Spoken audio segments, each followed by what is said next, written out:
శ్రీ మహాగణాధిపతయే నమః, శ్రీమాత్రే నమః. మాచిరాజ్ భక్తి ప్రేక్షకులందరికీ నమస్కారం. ఈనాటి దినఫలం కార్యక్రమంలో ముందుగా నేటి పంచాంగ వివరాలు పరిశీలిద్దాం.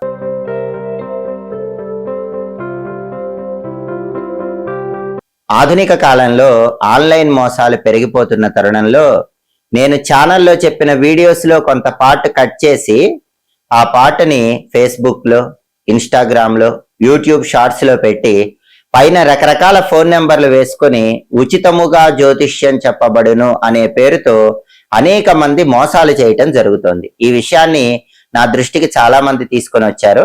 మాచిరాజు భక్తి ఛానల్కి ఎటువంటి మోసాలకి సంబంధం లేదు.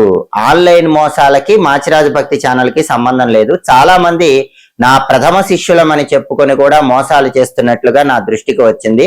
మా ఛానల్ అఫీషియల్ నెంబర్ 9399990660. మళ్ళీ చెప్తున్నాను, 9399990660. ఈ నెంబర్ కాకుండా ఏ నెంబర్ మీకు సోషల్ మీడియాలో కనిపించినా ఆ నెంబర్తో జరిగే ట్రాన్సాక్షన్స్ కి మాచిరాజు భక్తి ఛానల్ కి ఎటువంటి సంబంధము లేదు. ముందు ఉచితంగా జ్యోతిష్యం చెప్తామని చెప్పి ఆ తర్వాత పూజల పేరుతో అనేక వేల రూపాయలు వసూలు చేస్తున్నారని కూడా నా దృష్టికి వచ్చింది. ఇటువంటి ఆన్లైన్ మోసాల నుంచి మాచిరాజు భక్తి ఛానల్ ప్రేక్షకులందరూ బయటపడండి. ఆన్లైన్ మోసాలకు గురి కాకండి, జాగ్రత్త పడండి. ఆగస్టు 2 ఆదివారం దినఫలాన్ని పరిశీలిస్తే చవితి తిథి రాత్రి 11:12 వరకు ఉంది. ఆ తర్వాత పంచమి తిథి వచ్చింది. పూర్వభద్ర నక్షత్రం రాత్రి 9:34 వరకు ఉంది. ఆదివారం పూర్వభద్ర నక్షత్రంతో కలిసి వస్తే చరయోగం ఉంటుంది. ఈ చరయోగం వల్ల చెడు వార్తలు వినే అవకాశం ఉంటుంది. అంటే ముఖ్యమైన ప్రయాణాలు చేసిన, కీలకమైన పని మీద బయటకు వెళ్ళిన ద్వాదశ రాశుల వాళ్ళు ఏదో ఒక చెడును కలిగించే వార్త వినే అవకాశము చరయోగం వల్ల ఉంది. అలా జరగకుండా ఉండాలంటే తమలపాకు పరిహారం చేసుకుని వెళ్ళండి. పని మీద బయటకు వెళ్ళేటప్పుడు ఒక తమలపాకు 4 మడతలు మడిచి దగ్గర పెట్టుకుని వెళ్ళండి, లేదా తమలపాకు నోట్లో వేసుకొని నవ్వులుతూ అయినా వెళ్ళండి. తమలపాకు మడిచి దగ్గర పెట్టుకుని వెళితే తిరిగి వచ్చాక తమలపాకు చెట్టు మొదట్లో వేయండి. ఈ తమలపాకు పరిహారం చేసుకుంటే చరయోగం ఉన్నప్పటికీ చెడు వార్తలు వినరు, ప్రయాణాలు విజయవంతమవుతాయి, కార్యసిద్ధి ఏర్పడుతుంది. అదేవిధంగా రాశి చక్రం చార్ట్లో గ్రహాల స్టేటస్ తీసుకుంటే ఆదివారానికి అధిపతి అయిన సూర్యుడు కర్కాటకంలో, చంద్రుడి ఇంట్లో మిత్రక్షేత్రంలో ఉన్నాడు. కాబట్టి ప్రమోషన్ల కోసం పై అధికారుల ఇళ్లకు వెళ్లి వాళ్ళతో కీలకమైన చర్చలు చేయడానికి రవి మిత్రక్షేత్ర స్థితి అనుకూలిస్తుంది. అదేవిధంగా పూర్వభద్ర నక్షత్రానికి అధిపతి అయిన గురువు కర్కాటకంలో, చంద్రుడి ఇంట్లో ఉచ్చలో ఉన్నాడు. కాబట్టి ద్వాదశ రాశుల వాళ్ళు సామాజిక కార్యక్రమాలు, సేవా కార్యక్రమాల ద్వారా పేరు, డబ్బు సంపాదించడానికి చేసే ప్రయత్నాలు చక్కగా అనుకూలిస్తాయి. అలాగే నక్షత్ర బలాన్ని బట్టి కొన్ని ముఖ్యమైన పనులు చేసుకోవచ్చు. ప్రధానంగా పూర్వభద్ర నక్షత్రం ఉంది కాబట్టి పూర్వభద్ర నక్షత్ర బలాన్ని బట్టి తోటలు, ఉద్యానవనాలు ఇలాంటివి పెంచడానికి, మొక్కలు నాటడానికి ఈ నక్షత్రం మంచిది. అలాగే మంత్ర విద్యలు గురువుల దగ్గర నేర్చుకోవటానికి, గురువు గారి దగ్గర ఒక మంత్రం తీసుకొని మంత్ర జపం ప్రారంభించడానికి పూర్వభద్ర మంచి నక్షత్రం. గ్రహదోషాలు ఉన్న వాళ్ళు దాన ధర్మాల ద్వారా గ్రహదోషాలు తొలగింపజేసుకోవటానికి కూడా ఈ నక్షత్రం అనుకూలిస్తుంది. అలాగే గ్యాంబ్లింగ్ లో ఇన్వెస్ట్మెంట్ చేసి ధనలాభం పొందటానికి కూడా పూర్వభద్ర అనుకూలిస్తుంది. అలాగే కోర్టు పరంగా కీలకమైన వ్యవహారాలు నిర్వహించడానికి, కోర్టు పరంగా ముఖ్యమైన వ్యక్తుల్ని కలుసుకొని కీలకమైన చర్చలు చేయటానికి కూడా పూర్వభద్ర అనుకూలిస్తుంది. ఎదుటి వాళ్లకు మాయమాటలు చెప్పి వాళ్ళని నమ్మించటానికి కూడా పూర్వభద్ర నక్షత్రం అనుకూలిస్తుంది. అంటే మన వైపు న్యాయం ఉంటే, మన వైపు నిజాయితీ ఉంటే ఎదుటి వాళ్లకు మాయమాటలు చెప్పి నమ్మించవచ్చు. దానికి పూర్వభద్ర అనుకూలిస్తుంది. అలాగే ఒక్కొక్కసారి మంచి కోసం మోసమైనా చేయాల్సి వస్తుంది. మంచి కోసం మోసమైనా చేసి విజయం సాధించడానికి చేసే ప్రయత్నాలకు కూడా పూర్వభద్ర నక్షత్రం అనుకూలిస్తుంది. పూర్వభద్ర నక్షత్ర బలాన్ని బట్టి ముఖ్యమైన పనులన్నీ చేసుకోవచ్చు. అలాగే ఈనాటి దినఫలం కార్యక్రమంలో ద్వాదశ రాశుల వాళ్ళ రాశి ఫలితాలు ఎలా ఉన్నాయో ఇప్పుడు మనం పరిశీలిద్దాం. ముందుగా మేషరాశి. మేషరాశి వాళ్ళకి ఈరోజు వ్యాపారంలో విశేషమైన లాభాలు కలిగే సూచనలు ఉన్నాయి. ఊహించిన దానికంటే వ్యాపారంలో ఎక్కువ లాభాలు పొందుతారు. ప్రమోషన్ ప్రయత్నాలు కూడా మేషరాశి వాళ్ళకి చక్కగా అనుకూలిస్తాయి. ప్రమోషన్ గురించిన శుభవార్త అధికారుల నుంచి వినే అవకాశాలు ఉన్నాయి. తదుపరి వృషభ రాశి. వృషభ రాశి వాళ్ళకి ఈరోజు మానసికంగా కొంత బాధాకరమైనటువంటి పరిస్థితులు ఎదురవుతూ ఉంటాయి. అటువంటప్పుడు మనస్సును ప్రశాంతంగా ఉంచుకునే ప్రయత్నం చేయటం వృషభ రాశి వాళ్ళకి అవసరం.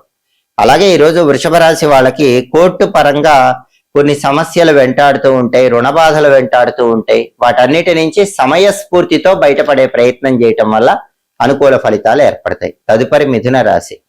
మిథున రాశి వాళ్ళకి ఈరోజు కీర్తి ప్రతిష్టలు పెరుగుతాయి, గౌరవ మర్యాదలు లభిస్తాయి. వృత్తిపరంగా కూడా ధనలాభం కలుగుతుంది. ఉద్యోగమైన వ్యాపారమైన మిథున రాశి వాళ్ళు ధనపరంగా మంచి ప్రయోజనాలు పొందటానికి అవకాశం ఉంది. తదుపరి కర్కాటక రాశి. కర్కాటక రాశి వాళ్ళకి ఈరోజు ప్రధానంగా వాహన యోగం కనిపిస్తుంది. బండి కానీ కారు కానీ కొనుక్కోవటానికి చేసే ప్రయత్నాలు చక్కగా అనుకూలిస్తాయి. అలాగే ప్రయాణాల్లో కూడా మంచి లాభం పొందే సూచనలు ఎక్కువగా ఉన్నాయి. పై అధికారుల కోపానికి గురయ్యే అవకాశం కర్కాటక రాశి వాళ్ళకు ఉంది కాబట్టి పై అధికారుల ఇళ్లకు వెళ్లి ఎవరైనా మాట్లాడేటప్పుడు వాళ్ళ కోపానికి గురి కాకుండా కర్కాటక రాశి వాళ్ళు జాగ్రత్తగా మాట్లాడే ప్రయత్నం చేయాలి. తదుపరి సింహరాశి. సింహరాశి వాళ్ళకి ఈరోజు ప్రధానంగా అధికారుల వల్ల విశేషమైనటువంటి లాభం చేకూరుతుంది. మీ పై అధికారులు మీకు సంపూర్ణమైన సహాయ సహకారాలు అందించటం వల్ల ఆనందాన్ని పొందుతూ ఉంటారు.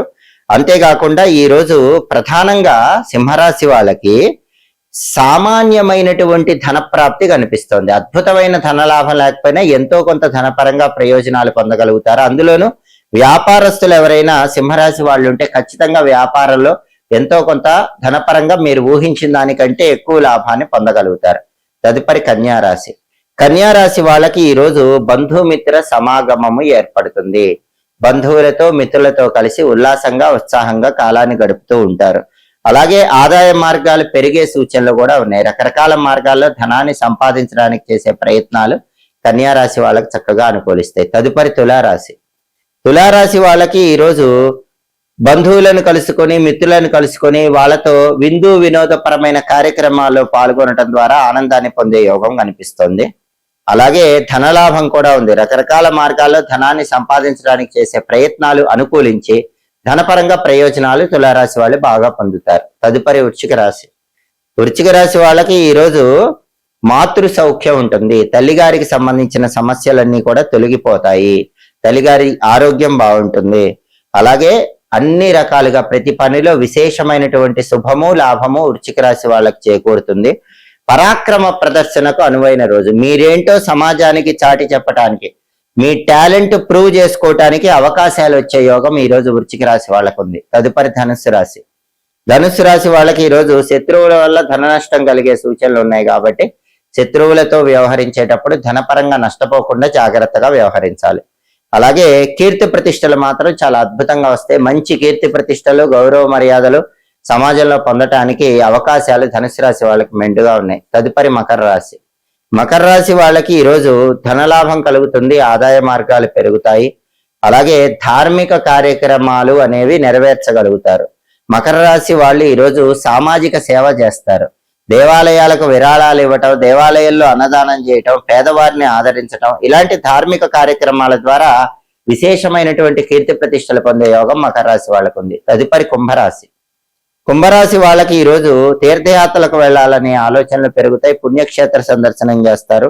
ధన వృద్ధి ఏర్పడుతుంది. రకరకాల మార్గాల్లో ధనాన్ని సంపాదించడానికి చేసే ప్రయత్నాలు అనుకూలిస్తే కార్యసిద్ధి కూడా లభిస్తుంది. ఏ పని ప్రారంభించినా కుంభరాశి వాళ్ళు ఈరోజు ఆ పనిని దిగ్విజయంగా పూర్తి చేయగలుగుతారు. తదుపరి మీనరాశి. మీనరాశి వాళ్ళకి ఈరోజు తీర్థయాత్ర సందర్శన యోగం ఉంది. పుణ్యక్షేత్రాలు సందర్శనం చేస్తారు. అదే విధంగా ఈరోజు ధన వృద్ధి కూడా మీనరాశి వాళ్ళకు ఉంది. రకరకాల మార్గాల్లో ధనాన్ని సంపాదించడానికి చేసే ప్రయత్నాలు అనుకూలిస్తే ఏ పని ప్రారంభించినా మీనరాశి వాళ్ళు ఈరోజు ఆ పని దిగ్విజయంగా పూర్తి చేయగలుగుతారు. 12 రాశుల వాళ్ళు అనుకున్న పనులు అనుకున్నట్లు దిగ్విజయంగా పూర్తి కావాలంటే, కార్యసిద్ధి లభించాలంటే ఈ రోజుకు ఒక ప్రత్యేకత ఉంది. అదేంటంటే సికింద్రాబాద్ ఉజ్జయిని మహంకాళి అమ్మవారి జాతర. ఈ సందర్భంగా ఓం శ్రీ మహాకాళికాయై నమో నమః ఈ మంత్రాన్ని 21 సార్లు లేదా 11 సార్లు చదువుకొని పని మీదకు బయటకు వెళితే మీ పనులన్నీ విజయవంతంగా పూర్తి చేసుకోవచ్చు. ప్రయాణాల్లో లాభం చేకూరుతుంది. కార్యసిద్ధి లభిస్తుంది. ఓం శ్రీ మహాకాళికాయై నమో నమః ఈ మంత్ర పఠనం అనేది ఈరోజు సమస్త శుభ ఫలితాలను కలిగింపజేస్తుంది.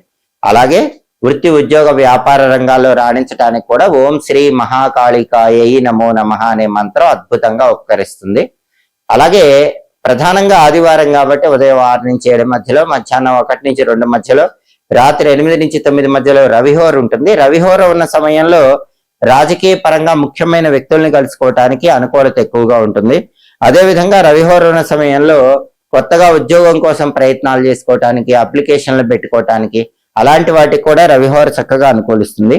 దాంతో పాటుగా ప్లీడర్లను, వైద్యులను కలుసుకొని వాళ్ళ సలహాలు, సూచనలు స్వీకరించడానికి కూడా రవిహోర విశేషంగా అనుకూలిస్తుంది. హోరాకాలం బట్టి ఈ పనులు చేసుకోండి, సమస్త శుభ ఫలితాలను సిద్ధింపజేసుకోండి.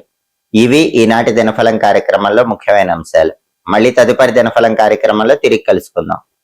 ప్రతిరోజు ద్వాదశ రాశుల వాళ్ళు రాశి ఫలితాలు తెలుసుకోవాలనుకుంటున్నారా? నక్షత్రాన్ని బట్టి ఏ పనులు చేస్తే అదృష్టం కలిసి వస్తుందో తెలుసుకోవాలనుకుంటున్నారా? యోగం బట్టి ప్రయాణం చేసేటప్పుడు ఏ పరిహారం పాటించి వెళితే అదృష్టం కలిసి వస్తుందో తెలుసుకోవాలనుకుంటున్నారా? హోరాకాలం బట్టి పాటించాల్సిన విధి విధానాల గురించి తెలుసుకోవాలనుకుంటున్నారా? అయితే మా మాచిరాజు భక్తి ఛానల్ తప్పకుండా చూడండి. మా వీడియోస్ మీకు నచ్చినట్లయితే మా ఛానల్ లైక్ చేయండి, కామెంట్ చేయండి. మా ఛానల్ వీడియోస్ 10 మంది మిత్రులకు షేర్ చేయండి. మా ఛానల్ సబ్స్క్రైబ్ చేసుకోండి. పక్కనున్న బెల్ సింబల్ నొక్కటం మాత్రం మర్చిపోకండి. సర్వే జనాః సుఖినో భవంతు. స్వస్తి.